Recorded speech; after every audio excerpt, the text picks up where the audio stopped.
धन्यवाद। आज मैं हिंदी में संचयन, इसके पहले स्पर्श से पढ़ा रहा था।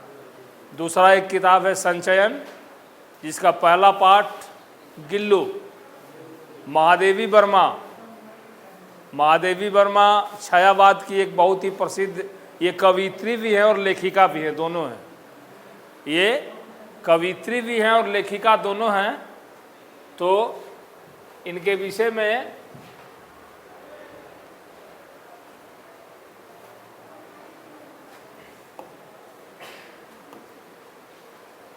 महादेवी वर्मा का जन्म हुआ था 1907 में और इनकी मृत्यु 1987 में। हिंदी के महत्वपूर्ण काव्य युग छायावाद, कवि चतुष्टय, छायावाद के 4 स्तंभ महादेवी निराला प्रसाद पंत, महादेवी वर्मा, सूर्यकांत त्रिपाठी निराला, जयशंकर प्रसाद और सुमित्रानंदन पंत, ये 4 कवि चतुष्ट हैं। यानी 4 कवियों का एक समूह है जो कि छायावाद के कवि माने जाते हैं। लेकिन महादेवी वर्मा ये 3 जो है, निराला जी और पंत और प्रसाद, ये 3 कवि हैं, लेकिन ये लेखिका भी हैं, ये लेख भी लिखती हैं। तो प्रेम और करुणा से ओतप्रोत काव्य गीतों, संस्मरणात्मक रेखा चित्रों के लिए बहुप्रशंसित, भारत सरकार द्वारा पद्म भूषण से सम्मानित, उन्हें ज्ञानपीठ पुरस्कार से भी सम्मानित किया गया। वे साहित्य अकादमी में फैली हुई रही प्रमुख कृतियां निहार, रश्मि, नीरजा, यामा, दीपशिखा श्रृंखला की कड़िया, इसको दिमाग में रखिएगा। जैसे इनकी प्रमुख कृतियां निहार है, रश्मि है, नीरजा, यामा, दीपशिखा, ये सब कवि के संबंध में जानकारी देने का मतलब ये है कि आपके परीक्षा में इससे भी सवाल पूछा जा सकता है।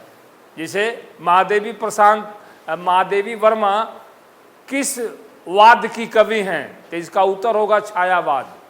कवि चतुष्ट का माने क्या होता है, तो इसमें 4 कवियों का समूह है। ये जयशंकर प्रसाद, महादेवी वर्मा, उसके बाद सुमित्रानंदन पंत, सूर्यकांत त्रिपाठी निराला, छायावाद के 4 स्तंभ महादेवी निराला प्रसाद पंत। इस तरह से इस कविता के रूप में इसको याद कर लेंगे तो आपको समझ में आ जाएगा। आगे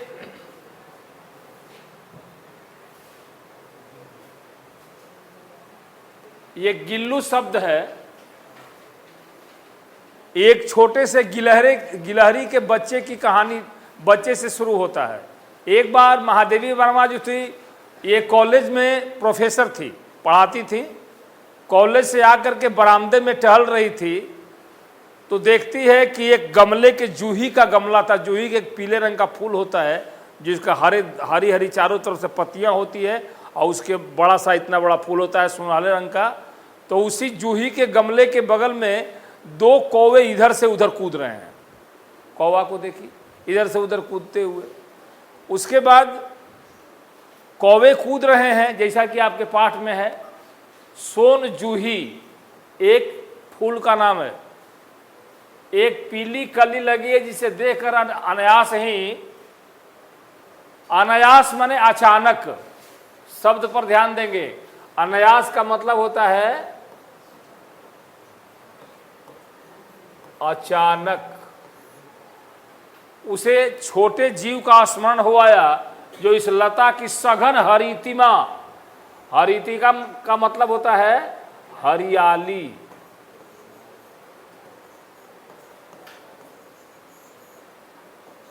हरियाली में छिपकर बैठता था और फिर मेरे निकट पहुंचते ही कंधे पर कूदकर मुझे चौंका देता था। तब मुझे कली की खोज रहती थी। आज उस लघु प्राण का मतलब छोटा प्राणी, लघु मतलब छोटा, प्राण मतलब प्राणी, जीव, छोटा जीव।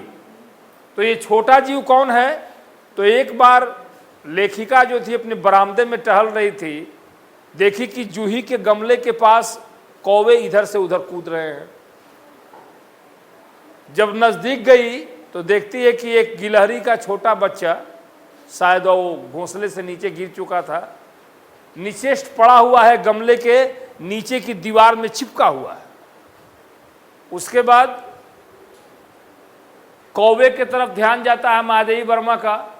देखो, सोन जूही की जड़ में मिट्टी होकर मिल गया होगा, जाने स्वर्णिम कली के बहाने मुझे चौंकाने ऊपर आ गया होगा।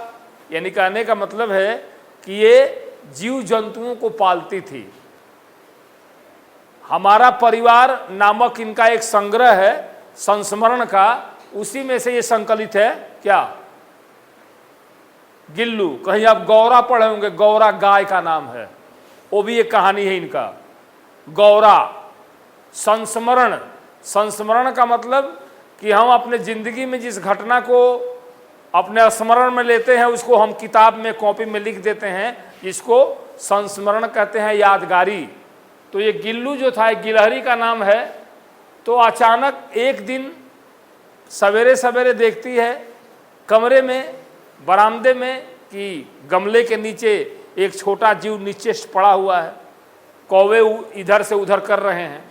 उसके बाद अचानक एक दिन सवेरे बरामदे में आकर मैंने देखा कि दो कौवे एक गमले की ओर चोंचों से छुआ छुअल, लुका छिपी। लुका छिपी समझते हैं ना, छिप जाना फिर सामने आ जाना, उसी का खेल खेल रहे हैं। यह काग भुसुंडी भी विचित्र पक्षी है। काग भुसुंडी को समझते हैं? काग भुसुंडी कौन थे मालूम है? रामचरितमानस पढ़े हो? रामचरितमानस में 4 वक्ता और 4 श्रोता हैं। एक वक्ता कौन है? काग भुसुंडी जी और गरुण। काग भुसुंडी जी कथा कहते हैं, गरुण सुनते हैं। दूसरे जागवल्लभ और भारद्वाज। तीसरे शंकर और पार्वती। शंकर जी कहते हैं, पार्वती जी सुनती है। चौथा हम सुनने वाले और कोई वक्ता जो है विद्वान कहने वाला, माने संसार के लोग, तुलसीदास। इस तरह से 4 वक्ता और 4 श्रोता। उसी में काग भुसुंडी जो थे, उसी में ये एक पक्षी कौवे के रूप में रहते थे, लेकिन ये त्रिकालदर्शी थे। ये अमर हैं, आज भी हैं मानसरोवर में, और वहाँ जिसकी पहुँच होगी जाके देख सकता है इनको, सभी लोग वहाँ नहीं जा सकते हैं। तो ये काग भुसुंडी जो थे कौवा थे, लेकिन इनको बहुत इज्जत दिया जाता था। देखो यहाँ शब्द है समादृत, माने इज्जत देना, अनादृत माने अपमान करना। तो एक कौवा जो है वहाँ पर, वो कौवा क्या कर रहे थे, तो गिलहरी का बच्चा जो गिरा हुआ था घोंसले से, उसको भोजन के रूप में समझ रहे थे कि आज हम लोगों का नाश्ता बन जाएगा। 2 चोंच मारा था दोनों ने बारी बारी से। तब तक गिलहरी का बच्चा जो है वो सोन जूही के गमले के अंदर जाके चिपट गया था। वहाँ तक कौवे पहुँच नहीं पा रहे थे, उसके बाहर निकलने का इंतजार कर रहे थे कि जैसे बाहर निकलेगा इसको मार करके हम लोग क्या करेंगे, नोच नोच के खा जाएंगे। तब तक जो है लेखिका का ध्यान जाता है, तो वहीं कौवे के विषय में बात कर रही है कि एक काग भुसुंडी हैं जिनको लोग प्रेम से नमस्कार करते हैं, लोग भगवान की कथा कहते हैं, और ये भी काग भुसुंडी के खानदान हैं, जो कि आज एक छोटे से लघु प्राणी को मारने पर तुले हुए। वही बात हमारे बेचारे पुरखे न गरुड़ के रूप में आ सकते हैं, न मयूर के रूप में, और न हंस के रूप में। हमारे पुरखे जो हैं, पुरखे मतलब पूर्वज, ये गरुड़ के रूप में नहीं आते हैं, न मोर के रूप में आते हैं, न हंस के रूप। किस रूप में आते हैं? कौवे के रूप में आते हैं। पितृपक्ष अभी गया है ना, पितृपक्ष जो चला था दशहरा के पहले चलता है, जो अपना मूछ दाढ़ी में मुड़वाते हैं, वो सब पिंडदान वगैरह किया जाता है। तो ये कौवे के रूप में आते हैं। किसी पूर्वज को अपने खानदान के लोगों के पास आना होता है तो कौवे के रूप में आते हैं, ऐसा गरुड़ पुराण की मान्यता है। कौवे के रूप में आते हैं। देखो पितृपक्ष यहाँ दिया हुआ है। हम में से कुछ पाने के लिए काक बनकर अवतीर्ण, अवतीर्ण मतलब अवतार लेना। इतना ही नहीं, दुरस्त प्रियजन, दुरस्त माने दूर रहने वाले, प्रियजन माने प्रिय व्यक्ति, अपने आने का मधुर संदेश भी कर्कश यानी कठोर स्वर में देना पड़ता है। पहले लोग कौवे के बोली से अंदाजा लगाते थे कि मेरे घर में कि कोई घटना घटी है, अगर अच्छा बोलता है तो सब ठीक है, अगर बुरा बोलता है तो कोई ना कोई परिवार में दुर्घटना हुई है। किसी दूसरे पक्षी से नहीं, कौवे से अंदाजा लगाया जाता है। कहीं कौवे को इज्जत दिया जाता है, कहीं कौवे को भगाया जाता है। कर्कश बोलता है तो उसको डांट के भगा देते हैं। इस तरह से महादेवी के कहने का मतलब ये है कि काक भुसुंडी और आज के कौवे दोनों में कितना अंतर है। किसी को आदर देते हैं तो किसी को क्या करते हैं, अपमानित करते हैं। इसी काक पुराण में मेरे काक पुराण के विवेचन में अचानक बाधा आ गई। क्या बाधा आ गई? क्योंकि गमले और दीवार की संधि में, संधि मतलब क्या होता है, मेल, जहां गमला था वहां दीवार था, दीवार के बगल में गमला ऐसे रखा हुआ था और उसी के नीचे तर में जो है वो छोटा सा गिलहरी का बच्चा क्या हुआ था, ये कौवा के डर से चिपका हुआ था। उसमें मेरी दृष्टि रुक गई। निकट जाकर देखा गिलहरी का छोटा सा बच्चा है जो संभवतः घोंसले से गिर पड़ा है और अब कौवे से सुलभ आहार खोज रहे हैं। कागद्वय माने दो कौवे कि चोंचों के घाव से उस लघु प्राण के लिए बहुत थे। दोनों कौवे बारी बारी से उसको चोंच मारे हुए थे, जहां पर उस गहरा लग गया था उसमें से ये खून बह रहा था। तो दो चोंच जो था वो छोटे प्राणी के लिए बहुत था, वो मरने को था, ऐसी स्थिति थी। लेकिन अतः वह निश्चेष्ट माने बिना हरकत हिले डुले एकदम आराम से मरे के जैसा पड़ा हुआ है, गमले में चिपटा पड़ा था। सबने कहा कि कौवे का चोंच का घाव लगने से यह बचेगा नहीं, इसके संबंध में कुछ सोचना बेकार है, आप इसको छोड़ दीजिए। लेकिन ये महादेवी वर्मा जो थी पशु पक्षियों से बहुत प्रेम करती थी। बोले कि चाहे मरे चाहे जिए हम इसको लेके जरूर जाएंगे।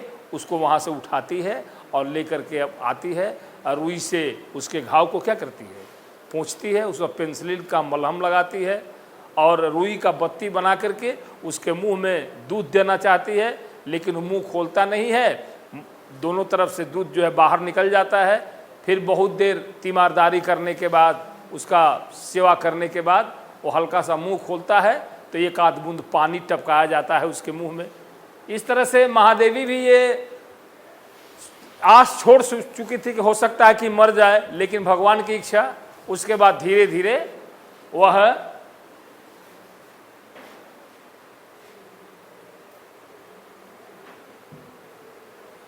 रुई की पतली बत्ती दूध से भिगोकर जैसे से उस नन्हे के मुंह में लगाई, पर मुंह खोल न सका। दूध की बूंदें दोनों तरफ लुढ़क गई।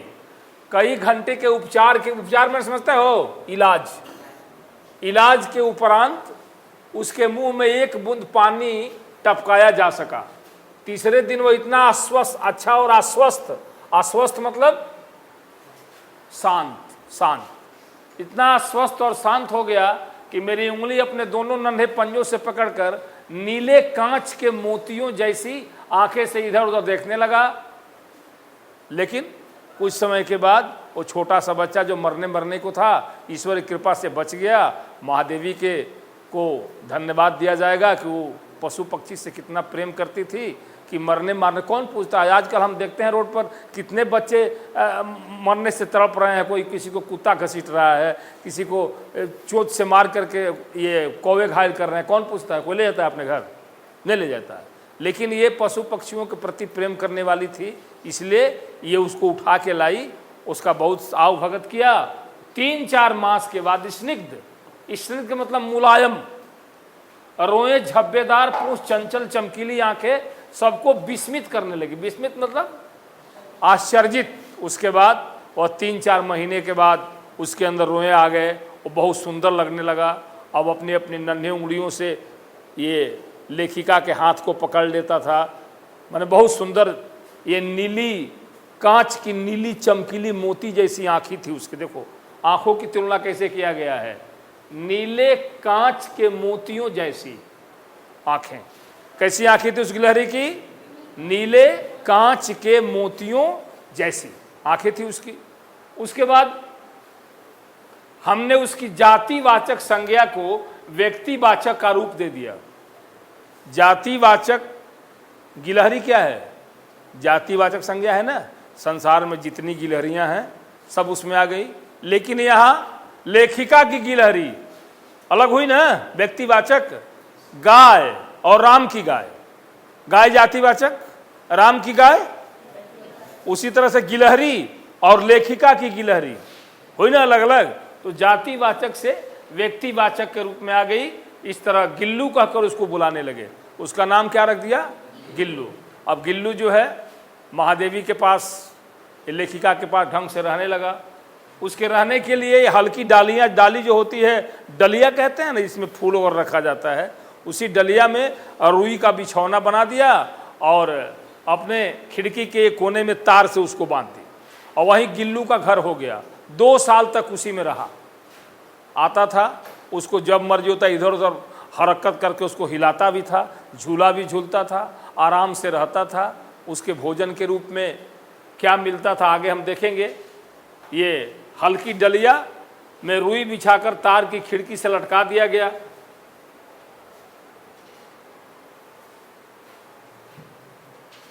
वहीं 2 वर्ष गिल्लू का घर रहा। वह स्वयं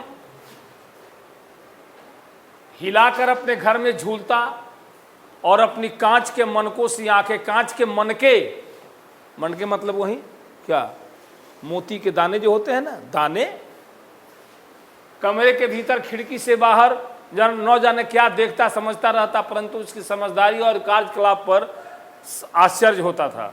अब कहने का मतलब ये है कि वह पूरी तरफ से स्वस्थ हो गया और स्वस्थ हो करके और चारों तरफ से लेखिका को बराबर समझता था। उनको जब वो आती थी वो समझ जाता था कि आ गई हैं, तो उनके चेहरे, ये कंधे पर उछलना कूदना, ऊपर से नीचे दौड़ना, आना जाना उसका काम हो गया। जब लिखने बैठती थी तो मेरी ओर ध्यान आकर्षित करने की उसे इतनी तीव्र इच्छा होती थी कि उसने एक अच्छा उपाय खोज निकाला। जब मैं कुछ लिखने लगती थी बैठकर टेबल पर, कुर्सी पर बैठकर टेबल पर रख के, तो वह गिल्लू जो था हमारी तरफ नहीं देखती हैं, इसके लिए अच्छा उपाय निकाला। क्या उपाय निकाला? मेरे पैरों तक आकर सर से पर्दे पर चढ़ जाता और फिर उसी तेजी से उतर जाता। मेरे पैर के नज़दीक आता था पर्दे से, फिर सर पर्दे से ऊपर, फिर नीचे। मेरा ध्यान जाता था, आता जाता रहता था बराबर, मेरी तरफ मेरा ध्यान टूट जाता था। मैं लिखना बंद कर देती थी, सर से ऊपर जाएगा, फिर सर से नीचे आता था। इस तरह करते करते यह तब तक चलता रहता जब तक मैं उसे पकड़ने के लिए न उठती। यह तब तक वैसे करता रहता था, जब मैं उसको पकड़ लेती थी तो शांत हो जाता था। और पकड़ने के बाद क्या करती थी, अरे छोटा गिलहरी का बच्चा इतना बड़ा था, अपना कूदता था, उसको पकड़ के क्या करती थी, वो गिल्लू को पकड़कर एक लंबे लिफाफे में इस प्रकार रख देती कि उसके अगले 2 पंजे और सिर के अतिरिक्त सारा लघु गांठ लिफाफे के भीतर बंद हो जाता था। एक लिफाफे में उसको रख देती थी, थोड़ा सा मुंह निकालता था, आगे वाला पंजा निकालता था, बाकी सारा का सारा कहाँ रहता था, लिफाफे के अंदर रहता था। अगले 2 पंजे के अतिरिक्त। हाँ, इस अद्भुत स्थिति में कभी कभी घंटों मेज पर दीवार के सहारे खड़ा रहकर वो अपनी चमकीली आंखों से कार्यकलाप देखा करता था। वहीं लिफाफे में पड़े पड़े लेखिका क्या करती है, कैसे लिखती है, कहाँ कलम उठाती है, कहाँ से रखती है, देखते रहता था। पड़े पड़े बहुत देर तक पड़े रहता था। भूख लगने पर चिक चिक करता था। चिक चिक, देखना गिलहरी बोलती है चिक चिक, आवाज़ सुनना तुम लोग। जब उसको भूख लगती थी तो चिक चिक की आवाज़ करता था, मानो सूचना देता है कि काजू या बिस्कुट। सत्तू नहीं खाएगा, क्या खाएगा? काजू, नहीं तो बिस्किट। अरे प्रोफेसर साहिबा थी, उनके पास पैसे की कमी थी, तो काजू या बिस्कुट जब दिया जाता था तब धीरे धीरे क्या करता था, उसको कुतरता रहता था। अद्भुत मतलब क्या होता है? अद्भुत, विचित्र, अनहोनी। भूख लगने पर चिक चिक, चिक चिक का मतलब गिलहरी की आवाज़। गिलहरी के बच्चे चिक चिक करते हैं ना, आप कहीं जाकर के बगीचे वगैरह में देखिए, और गिलहरी इधर से दौड़ती है तो उसकी आवाज़ को सुनिए और देखिए कैसे वो बोलती है, चिक चिक। और इस तरह से काजू और या बिस्कुट उसको मिल जाता था तो उसी से लिफाफे से बाहर वाले पंजे से पकड़ के उसे कुतरता था। लिफाफे में रख देती सी या बिस्कुट या काजू, उसी को धीरे धीरे कुतरता रहता था और खाते रहता था। लेखिका अपने काम में लगी रहती थी। देखिए, कहने का मतलब ये है कि सब लोग तो इंसान ही हैं। किसी किसी इंसान को कुत्ता से प्रेम होता है, अपने गोद में कुत्ते को रखता है, आजकल के बहुत इंसान है जो कुत्ते के जन्मदिन पर लाखों रुपया खर्च करते हैं। किसी इंसान का लड़का जो है दवा के बगैर मर जाता है और किसी का कुत्ता जो है लाखों रुपया जन्मदिन पर खर्च किया जाता है। तो इंसानों की बात है। अब है बहुत लोग हैं छोटे छोटे जानवरों को पालते हैं, कोई बत्तख को पालता है, कोई मुर्गे को पालता है, कोई हंस को पालता है, कोई बिल्ली को पालता है। बहुत तरह के लोग हैं, उनका अपना अपना शौक है। कोई है कि कोई जानवर रखना पसंद नहीं करता है। तो इस तरह से ये महादेवी वर्मा को पशु पक्षियों से बहुत प्रेम था। ये गिलहरी भी पाला करती थी, एक हिरण के बच्चा को ही पाली थी, एक गाय को ही पाली थी। इस तरह से अनेकों आपको लेख मिलेंगे। इसमें आपको गिल्लू पढ़ना है। फिर गिल्लू के जीवन का प्रथम बसंत आया। जब 1 साल का हुआ तो प्रथम बसंत आया। नीम चमेली की गंध मेरे कमरे में हौले हौले आने लगी। हौले हौले मतलब धीरे धीरे, हौले हौले धीरे धीरे आने लगी। इस तरह से बाहर की गिलहरियां खिड़की के जाली के पास आकर चिक चिक करने लगी। अब बाहर की गिलहरी के बच्चे को देख करके बाहर की गिलहरियां आकर के चिक चिक करने लगी। और महादेवी वर्मा को ऐसा एहसास हुआ कि अब इसको स्वतंत्र कर देना चाहिए। उनके दिमाग में आई कि अब ज़्यादा देर तक इसको ये कमरे के अंदर बंद रखना अच्छी बात नहीं है, इसे स्वतंत्र कर देना चाहिए।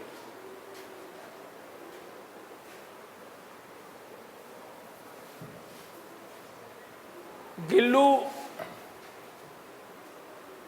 के पास बैठकर अपनेपन से बाहर झांकते देखकर मुझे लगा कि इसे मुक्त कर देना आवश्यक है। बाहर की गिलहरियां आती थी तो गिल्लू जो है चाहता था कि हम भी बाहर जाएं और गिलहरियों के बीच खेलें कूदें। तो महादेवी को ऐसा एहसास हुआ और उन्होंने उसे मुक्त करने का विचार किया कि अब इसको इसके जातियों में भेज देना चाहिए। मैंने कीलें निकाल दी, जाली का कील निकाल दिया। कील होता है ना, बंद जैसे रहता है, कील को निकाल के खोल दी, एक कोना खोल दिया। और इसी मार्ग से गिल्लू ने बाहर जाने का सचमुच मुक्ति की सांस ली। मुक्ति की सांस। जीव कब खुश रहते हैं, स्वतंत्रता में कि परतंत्रता में? ऐसी मंगल से सुमन कविता पढ़े हैं हम। पक्षी उन्मुक्त गगन के पिंजर बंद न गा पाएंगे, कनक तीलियों से टकराकर पुलकित पंख टूट जाएंगे। हम बहता जल पीने वाले मर जाएंगे भूखे प्यासे, कहीं बनी है कटुक निबौरी कनक कटोरी की मैदा से। उसी तरह से इनका भी स्वभाव था। महादेवी जी जब देखे कि बाहर की गिलहरियां खिड़की पर आकर के और चिक चिक करके गिल्लू को बुला रही हैं, तो उन्होंने उसके बाहर जाने का रास्ता साफ कर दिया और ये जो पिंजरा जो रखी थी उसका एक कील बगल से निकाल दिया। एक कोने से यह छोटा जीव घर से बाहर निकलता और निकल करके गिलहरियों के बीच जाकर के मुक्ति का सांस लिया। लेकिन फिर भी कुत्ते और बिल्लियों से बचाना एक समस्या था। सब कुछ था लेकिन बराबर ध्यान रखना पड़ता था कि कभी कुत्ता न झपट ले, चाहे कहीं बिल्ली न झपट ले। इससे इस सब से क्या जाहिर होता है? इससे मतलब होता है कि उतने व्यस्त रहने के बाद भी वह लेखिका अब छोटे छोटे जीवों के प्रति उनके मन में कैसी भावना थी। हमारे मन में इस तरह की भावना है? हम कभी सोचते हैं हमारे सामने कितने जीव मरते हैं, हम उसको कभी रक्षा करने की कोशिश करते हैं? नहीं करते हैं। कोई हमको मतलब नहीं है। तो इस पाठ के माध्यम से महादेवी आपको बता रही हैं कि आप अगर इंसान हैं तो अन्य जीवों को ईश्वर ही ने बनाया है, उसके प्रति भी आपका फर्ज है कि उसके प्रति भी आप दया दृष्टि रखें, उसके प्रति भी प्रेम भाव रखें। संस्कृत में आप पढ़े होंगे, पढ़े हैं संस्कृत में? ये क्या कहते हैं, कैसे है श्लोक? सर्वे भवन्तु सुखिनः सर्वे सन्तु निरामया सर्वे भद्राणि पश्यन्ति मा कश्चित् दुख भाग भवेत्। ये है, सभी सुखी हों, सभी निरोग हों। या आप दूसरा श्लोक पढ़े होंगे, मातृवत परदारेषु परदर्वेषु लोष्टवत आत्मवत सर्वभूतेषु पश्यति सह जह पंडित, ऐसा कहा गया है। आत्मवत सर्वभूतेषु, सभी जीवों में अपने समान दर्शन करना, यही पंडितों का लक्षण है। हम पंडित मतलब टीका वाला पंडित नहीं, पंडित मतलब विद्वान, पढ़ा लिखा, जो हर चीज को समझता हो। तो उस तरह की भावना महादेवी के अंदर थी। और इस गिल्लू पाठ के माध्यम से इसी भाव को बताने की कोशिश कर रही है कि इंसान के अंदर इंसानियत है तो उसके हर जीवों के प्रति उसके अंदर प्रेम होना चाहिए। ये कहने का मतलब ये है। मतलब कुत्ता बैठा हुआ, उठाया, डंडा मारा, कांय कांय करते करते चल दिया, क्या पता उसको कितना चोट, आपको जब लगेगा तब न पता चलेगा। आप तो मार दिए, बेचारा जीव दौड़ के भाग गया। फिर रोटी दिखाते हैं तो आ भी गया। कभी सोचते हो इस बात को? हम हंसते हैं कि हमने इसको डंडा से मार दिया, ये गलत बात है। आपको ईश्वर ने आदमी बनाया तो उसको कुत्ता बना दिया, अपने अपने कर्म का फल है। किसका दोष है? कुत्ता का दोष है। कुत्ता बनाए तो आप उसके साथ इस तरह से पेश मत आइए। हो सकता है कि उससे गलत जोनी में आप जा सकते हैं, आपका कर्म बिगड़ जाएगा। तो आवश्यक कागज पत्रों के कारण मेरे बाहर जाने का कमरा बंद ही रहता था। मेरे कॉलेज से लौटने पर जैसे कमरा खोला गया, मैंने भीतर पैर रखा, वैसे ही गिल्लू अपने जाली के द्वार से भीतर आकर मेरे पैर से सिर से पैर तक दौड़ लगाने लगा। वो रहता था गिलहरियों के बीच में, लेकिन जैसे वो आती थी कॉलेज से, जैसे दरवाजा खुला तुरंत आया और आकर के पैर से सिर तक लगा दौड़ना। देखो, उनको थोड़ा सा भी परेशानी नहीं होती थी। आज तुम्हारे माथे ये सर पर एगो चींटी चढ़ जाए, तुरंत पकड़ के मसल के फेंक देगा, जबकि जितना तुम्हारे अंदर है उतना ही उसके अंदर भी है। लेकिन तुमको जरा सा भी दया नहीं है कि एक चींटी हमारे शरीर पर चढ़ गई तो उसको मार क्यों दिए। भाव को समझो कहाँ है। ये कहानी केवल बकबक करना और तुम लोग सुन लोगे ये नहीं है, इसे सीखने की बात है कि आखिर महादेवी को, वर्मा को जब वो आता था गिल्लू और पैर से सिर तक चढ़ता था, उतरता था, तो ऐसे ऐसे करती होगी ना। लेकिन जरा सा भी उनको चिढ़ नहीं है कि इनको डांट दे, इसको मार दे, इसको खदेड़ दे, गिलहरियों के बीच छोड़ दें, ये बहुत तंग करता है। इस तरह का भाव उनका नहीं था। पशु पक्षियों के प्रति प्रेम करें, इसी भाव को उजागर करने के लिए महादेवी ने इस पाठ को इसमें इसे संचयन के माध्यम से आपको बताया जा रहा है। तो जाली के द्वारा भीतर आकर मेरे पैर और सिर से पैर तक, यह तब से यह नित्य का क्रम हो गया। रोज आता था, रोज जब मैं आती थी कॉलेज से, आया तुरंत नीचे से ऊपर, ऊपर से नीचे, नीचे से ऊपर, ऊपर से नीचे करता रहा। इस तरह से इस पाठ का पहला भाग आज मैंने फिनिश किया। दूसरे भाग के लिए जब समय मिलेगा तो पढ़ाएंगे। Thank you.